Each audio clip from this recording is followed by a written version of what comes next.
Hello everyone, welcome back to Let's Learn Photoshop. This is a series I do getting people who are new to Photoshop and getting them comfortable with using it as their primary editor. Without any further ado, let's get started.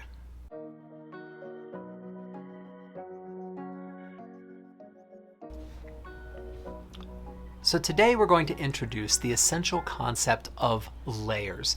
Layers are the beating heart of how Photoshop actually works. Everything is thought of in terms of layers, and that's why layers, if you've watched my workspace video, have their own section for me in the way that I work in Photoshop so that I can always see them very prominently. Everything that we have in Photoshop is a layer, and we view the document from the top down through the layers. Let me give you an example. I'm just going to create some text. Click on my text cursor tool, draw a space, and I'll just type in some text. All right, that seems good. If I highlight it, I have the size up here, and I can just drag this up to make it some kind of size, hit the check mark that says I'm done. So you'll notice the text is its own layer above the background. So if I click on the text, and I have the Move tool selected, I'm going to choose to move a layer, Move tool selected, I can pick this up and move it around to anywhere I want it to go. Great. Now let us say that below the text above the background, I wanted a shape. I'm just going to come over to the Shape tool here, grab a rectangle tool, and just draw one around the word text. So the question becomes for us, why is it that I can see the green box and the text above it? Because I view the document from the top down, and text sits above the green rectangle. But you can move these. If I take the rectangle and move it above the text, I can no longer see the text because the rectangle is blocking it. I view the document from the top down. Take the text, move it above, and now the text sits above the box. All right. Now, what if I wanted to move these two in tandem? What if I wanted these to move together? Well, I could click on the first, highlight, shift, hold shift, click on the second, Move tool selected, and I could pick them up and move them en masse, but that's a little bit cumbersome to do. There's an easier way. Click on the first one, hold shift, click on the second one, and then hit Command or Control and the letter G, and you have grouped them. Now these are together inside of a group. Have the group selected, the Move tool is your cursor tool, and critically, up at the top, with layer, it should not say layer, it should say group. That's the one thing people get wrong about this. And now I could pick these up together because they are grouped together as a single unit. When I want to work with one by itself, then I would change this to layer. All right? Now, how does this work in terms of editing a photograph? Well, let's take a look.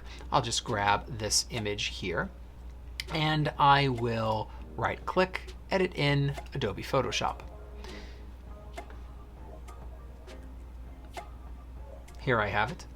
And so if I was to add in an adjustment, here's a curves adjustment layer, and I brighten it, well, I'm brightening up the whole image.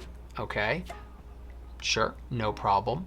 But let us say that this leaf was really by itself in a layer. All right, now we're going to deal with some selections and masking in a lot of depth in other videos, but let's just take a look at how this is structured and how it's used in a regular edit. I'm going to make a copy of the background layer. Click on the layer, hit Command or Control J to make a copy. And with this layer, I want to highlight just the leaf. Now there's a lot of ways to do this. I might come over to my selection tools, click on this one right here, which is my intelligent selection tools, which is Object, Quick Selection, and Magic Wand. I'll come to Object Selection, and I'll see if it can actually highlight the leaf. Sometimes it can, sometimes it can't. In this case, it's just not finding it. That's okay. What if I hit Select Subject at the top? Now it finds the leaf. So the leaf has an active selection. I'm going to click on the Mask tool at the bottom here. Click on that. And if I only look at this layer, which I can do by holding Alt or Option and clicking on the eyeball, I only see this layer, it is just the leaf. All right, hold Alt or Option, click on the eyeball, and now what do I see? I see the curves adjustment layer, which I'm going to actually make darker now. And why is it making everything darker, the leaf in the background? Because it is above the leaf and above my background layer. But what if it wasn't? What if I took this and put it here in between the two? Well, now this layer here, which is the leaf, sits above this layer, which darkens things, right?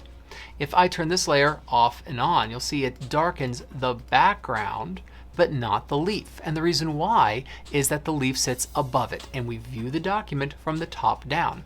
So if I was to open up the properties, the curves adjustment, and make it darker or brighter, it is only affecting the background. And that's why layers and the order of the layers matters so much. Anyway, if you want to master Lightroom from beginning to end and understand all of the facets of how we use it and work with it as our daily photo editing driver, well, I have an 8-hour course on Udemy. I'll put links to it in the description, of course, but it covers everything you need to know to become incredibly proficient with Lightroom Classic. Thanks for watching, and I'll see you next time.